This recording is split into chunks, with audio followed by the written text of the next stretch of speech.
This is a CCEA Maths past paper. It's the M8 paper 2, so it's the one with calculator, and it's from Monday the 13th of June, so that's summer 2022. Let's take a wee look at that question 1. The equation x cubed minus 3x equals 34 is a solution between 1 and 5. Use trial and improvement method to find the solution. Give your answer correct at one decimal place. You must show all your working. So a reasonable number to try would obviously be 3. 3 we can kind of work out in our head. 3 cubed is 27. Take away 9. And so that gives me 18. And obviously that number then is too small.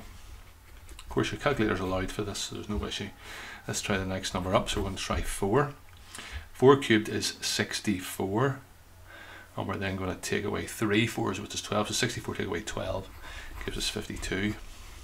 And that's too big. So we're going to try a number in between these two. So we're going to try then 3.5.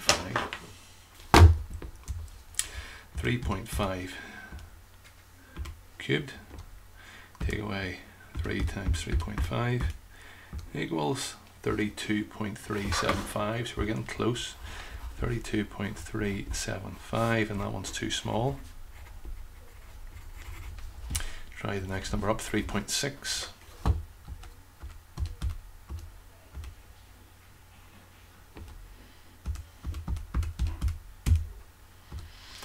35.856. And that's too big, so that's sort of good news. So we know our answer is one of those two because we've already gone to one decimal place, so we just need to check which one it was. Now you can't just look for the closest one, that's not how it works unfortunately. So we need to go halfway through and check and see whether this number is too big or too small.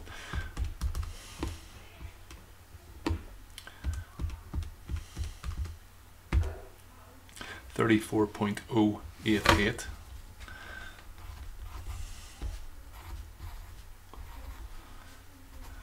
And that number then is too big, so it must be then the lower one. You do need to do that check if halfway in between, but remember your answer then is just to one decimal place. So the answer to that then is 3.5. Question 2. When a spinner is spun 50 times, it landed on red 12 times. When spun another 50 times, it landed on red another 9 times. Calculate the relative frequency for red after the first 50 spins. So that's just going to be 12 out of 50, and that cancels down then to 6 over 25. After 100 spins, it's 12 plus 9, so it landed over the first 100, it landed 21 times over 100. Doesn't cancel, I don't think, so we have that. When spun another 50 times, the spinner landed on red another 9 times. What value of relative frequency gives the best estimate of the probability of this spinner landing on red? Explain your answer. Well, it's going to be the 150 times. It's effectively the more the better. So we've done it 150 times now, and so we're going to do 9 plus 9 plus 12. So 9 plus 9 is 18 plus 12 is 30. So my answer then is going to be 30 over 150. And that cancels down then to a fifth. And because effectively it's a bigger sample size. Bigger.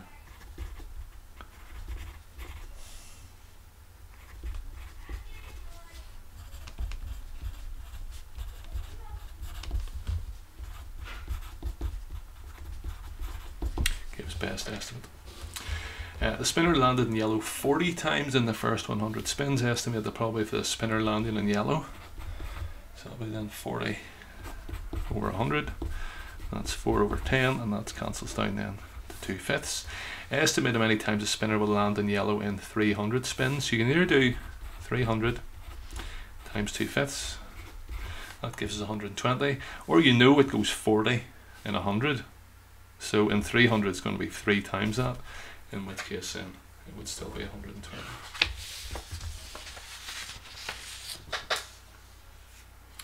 Solid cone has a vertical height of 12 centimeters and a slant height of 13 and a base radius of 3. Work out the total surface area of the cone, leaving your answer in terms of pi. So we need the slanted bit, which again if you check the formula sheet in the front of this booklet is pi RL, and we also need, because it does say total, the base on the bottom, and that's a circle, so it's pi r squared.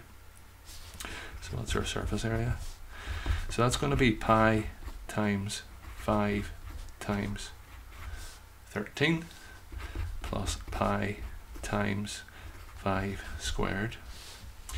That's going to be 65 pi plus 25 pi, and I've said to give our answer in terms of pi, so my answer to that then is 90 pi.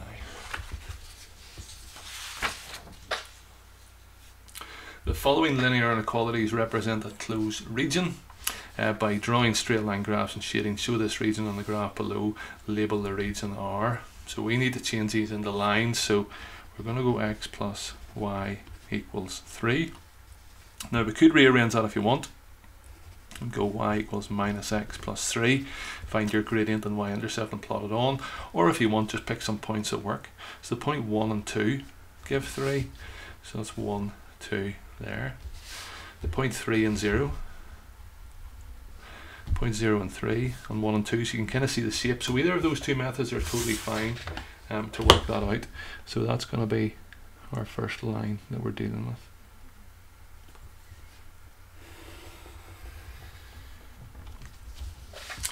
Um, 2y minus x is greater than or equal to 4. So 2y minus x equals 4. I would rearrange that to give me 2y equals x plus 4, and I would rearrange that then to give me y is a half x plus 4. Again, you can pick numbers at work. If you mess around with this, you can find numbers at work for x and y, and you just need a couple to plot the points on, but I'm going to do it by this. So y equals a half x plus 4. That's a gradient of a half and crossing at 4. So, oh here, wait, sorry, you're dividing there by 2, so it's actually crossing at 2. My mistake. Divide through everything there by 2, so that becomes a half x and that becomes a 2. So it crosses there at 2, and then it's across 1 up a half, across 1 up a half, so that's for my gradient of a half, remember? And we go there, and that would go there. So my line for this one then looks like this.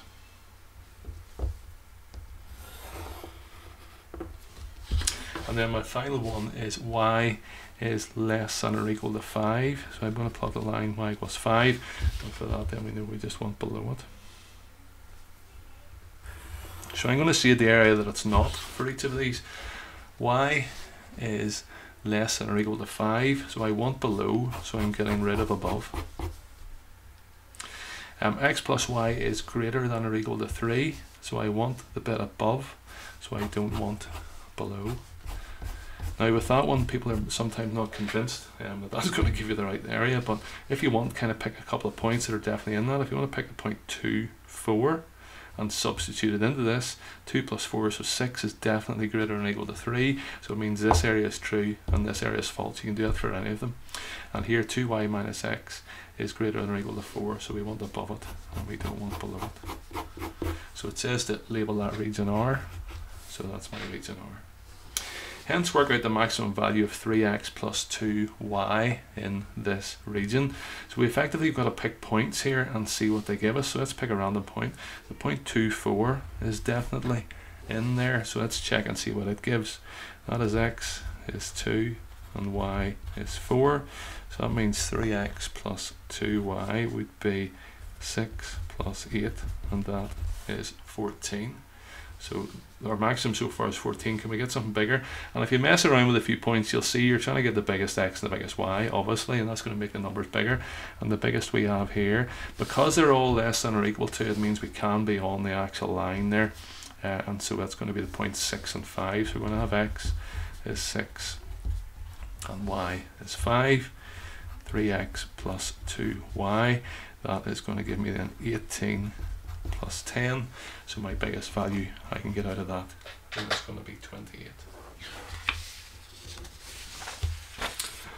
Book Club offers 26 different books for sale. 5 of the books cost 3, 6 cost 4, 7 cost 6, 8 cost 7. Abby wants to buy 2 books for exactly £10. How many combination of books can she choose from? Well, there are books either have to cost £3 and £7, or they need to cost £4 and £6. 3 and 7, so it's an option of 5, of that 1 and 8. You could sit and count through all the combinations, you'd be there a while, but it's effectively 5 times 8, which is 40. So it's 40 different options of buying a £3 book and a £7 book. For the 4 and the 6, it's 6 and 7, so 6 times 7, and that's 42. So there's 40 options here, 42 options here. So the answer then would be 82 possible options. Question 6. Looks like a transformations one. So triangle R is reflected in the line y equals -1 and its image rotated 90 degrees clockwise about the point 1 minus 1. Draw the final image after these two transformations and label it S. So we're going to reflect first of all in the line y equals -1. Now be careful here, people think y equals -1 means it's this way, but it's not. It's anywhere where the y coordinate is -1 and it is in a horizontal line. So I'm going to draw my horizontal line in here nice and thickly. And that's the line y equals -1. So whenever I reflect across here, that's 2 squares away, so I go 2 down here. It's very straightforward, this. And my point is here.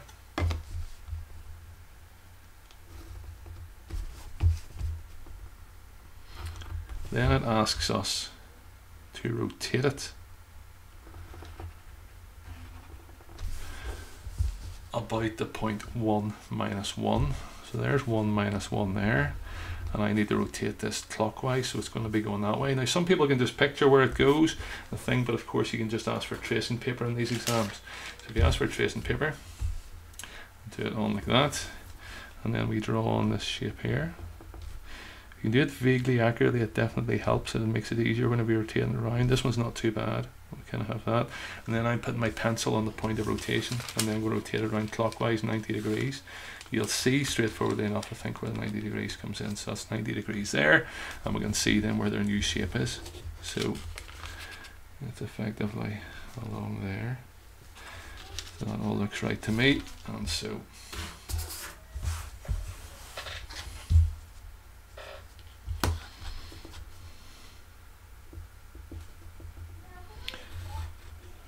shape then is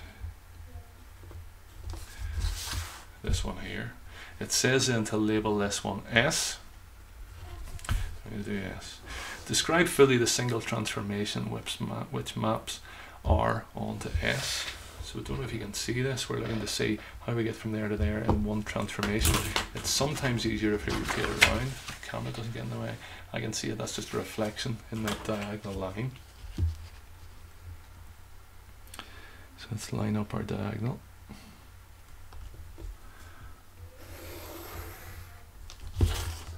And so it's a reflection of that onto that. That's one diagonal square away, that's one diagonal square away. That's 1.5, 1.5, 1/2 and 1, and that's 2. And so that's a straight reflection then. So the name of that line is y equals minus x. Goes through 0, so y-intercept is 0, and gradient of -1. So my answer then is a reflection in y equals minus x.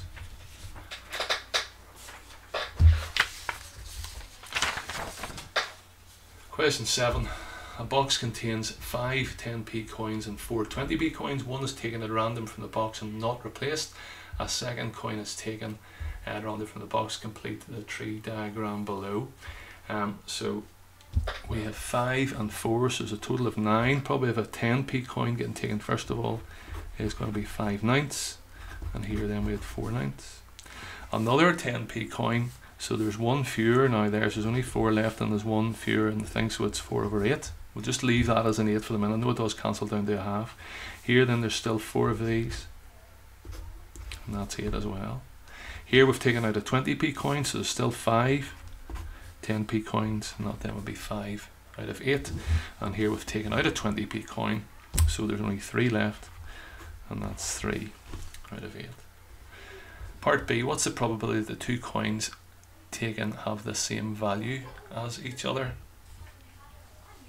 So it would be 10p and 10p, or 20p and 20p. So as I said, you could have a 10p and a 10p. So that would be, let's see if I can space, so 5/9 times 4/8, or you could have a 20 and a 20, so 4/9 times 3/8. If we multiply this out, we get 20 over 72 plus 12 over 72. That gives 32 over 72, which cancels down then to 4/9. What is the probability that at least 30p is taken? So there's 4 different options. That's 30, that's 30, that's 30. So you could add up all those 3, or you could do 5/9 times 4/8 taken away from 1. So I'm going to do that one. 1 minus 5/9 times 4/8. Don't really need the bracket there, but that's okay. So it's 1 take away 20 over 72, and that gives 52 over 72, which cancels down to 13/18. And up with that.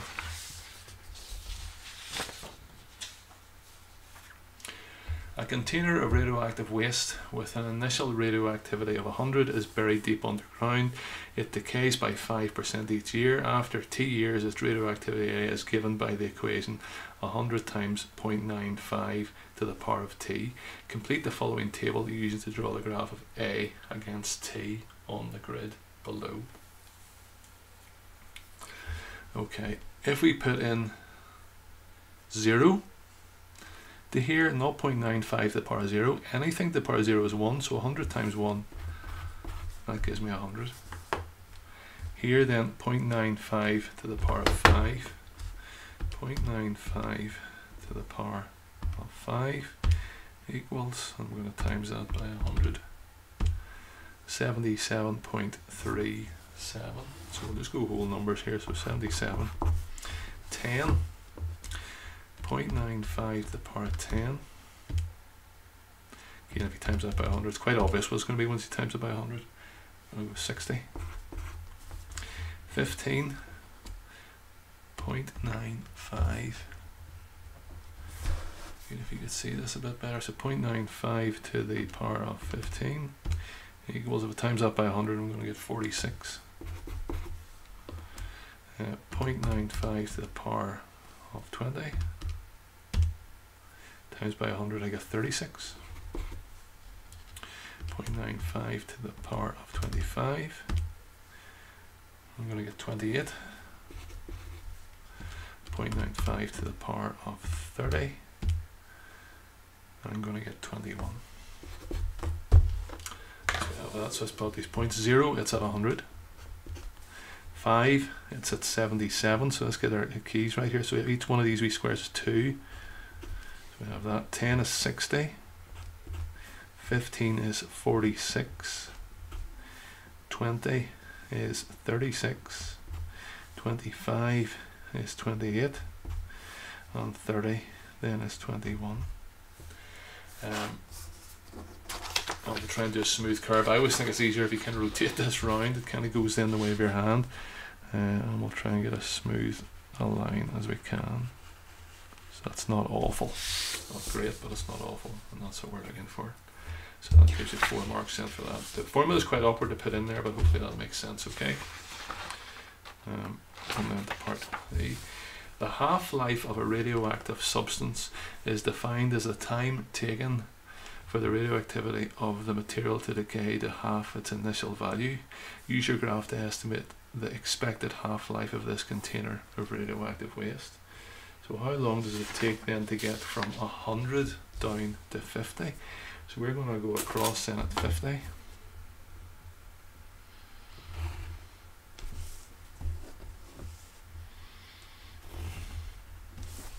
And read down. And so I think the half-life, according to mine then, is going to be 13.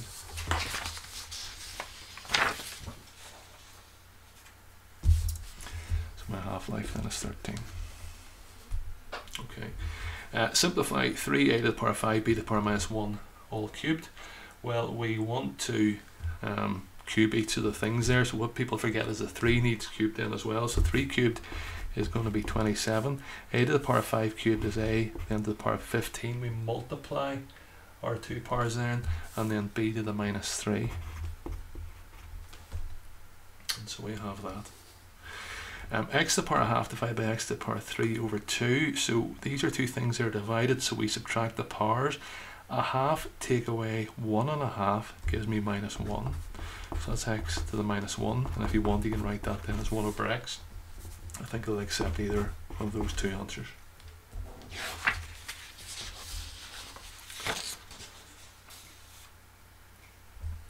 Question 10. B is 30 kilometers east and 20 kilometers north of A. C is 40 kilometers from B and 60 kilometers from A. Calculate the bearing of C from B. So we want that angle there going all the way around. So let's see what we have.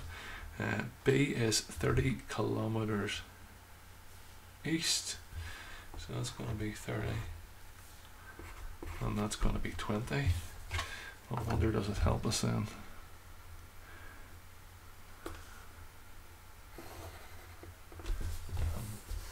If we can get that, so that's a right angle, we can kind of get that way angle there. If we have this, we're looking for the bearing of C from B. So here is our B, and we're looking for this angle here. We can get this angle here okay, because we can use sine, cos and tan to get that. And then if we use Pythagoras to get this length here, we can use the cosine rule then to get this angle here. This one plus 180 will then be the bearing that we're looking for. So a wee bit of work to do here. Let's get ourselves going. So first of all, to find this length, AB squared is 20 squared plus 30 squared. So AB squared is 400 plus 900, which then is 1300. So AB then is the square root of 1300, which is 36.0555.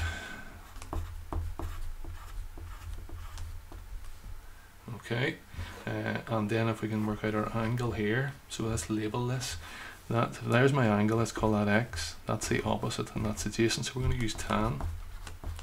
Tan x is equal to 30 over 20. X then is tan to the minus 1, 30 over 20.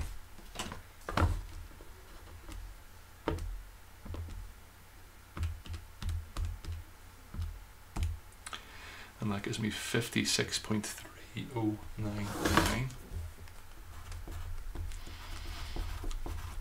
Okay, so we're up and running.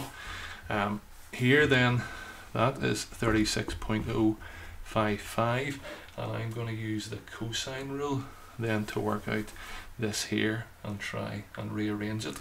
If we kind of get our formula for the cosine rule, where can I put my hands on it here? Nice and quickly. I can't. There it is. Sorry. A squared equals b squared plus c squared minus 2bc cos a, and we need to get the cos a bit on its own here, and in this case actually it's going to be cos b, but that's okay. So if we rearrange this, so it's going to be, and hopefully you can see this, 60 squared equals 40 squared plus 36.055 squared minus 2 times 40 times 36.055 cos b. You might want to relabel them A, B and C and kind of do it your way, but that method then will generally work for us okay. So if I do a wee bit of rearranging here, I know then the cos b is going to be 60 squared minus 40 squared. It's not, it's the other way around. Let's take you through this actually. I'm going to take this term over to the other side, let's do it so that all is 1. So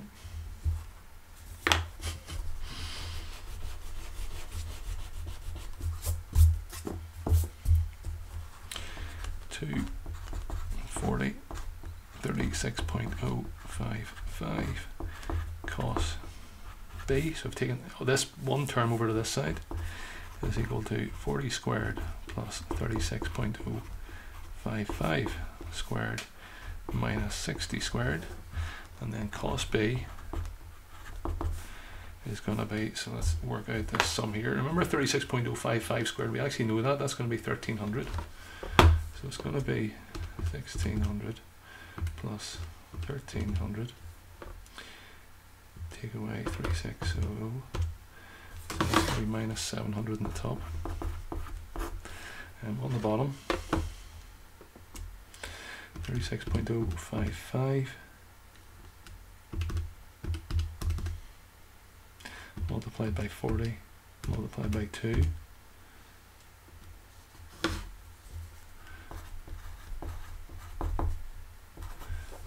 4.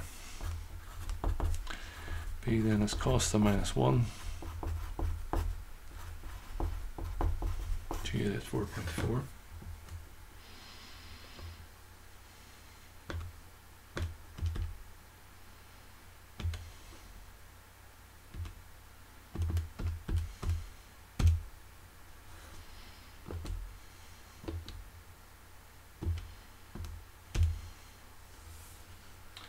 And that gives me an angle then of 104.04.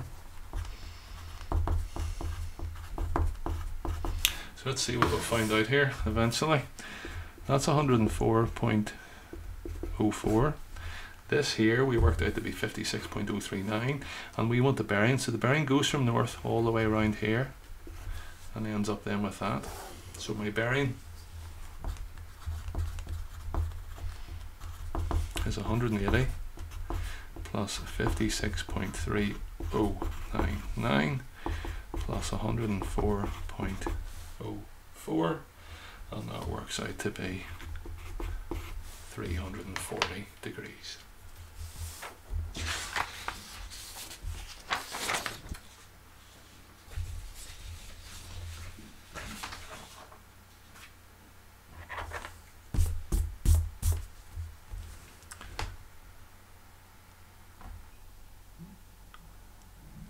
Finally then, question 11. So quite an unusual one. Y is directly proportional to x. Y is directly proportional to x squared. Y is directly proportional to the square root of x. Y is indirectly proportional to x. So that's a 1 over. Y is indirectly proportional to x squared. Which of the following cases? If a is halved, if x is halved, y is halved. Well, that's directly proportional. That means if something happens to one, it happens to the other. So that one's going to be a.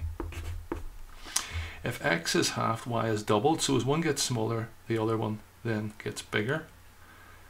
Gets kind of, if that's twice as small, then that's twice as big. So that's indirectly proportional. That's going to be 1 over. So that's going to be d. If x is halved, so s gets smaller, y is 4 times as large.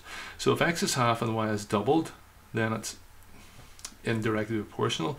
But because it's now 4 times, we're now squaring that too. So in this case, it would be that one there. So the answer to that then would be E.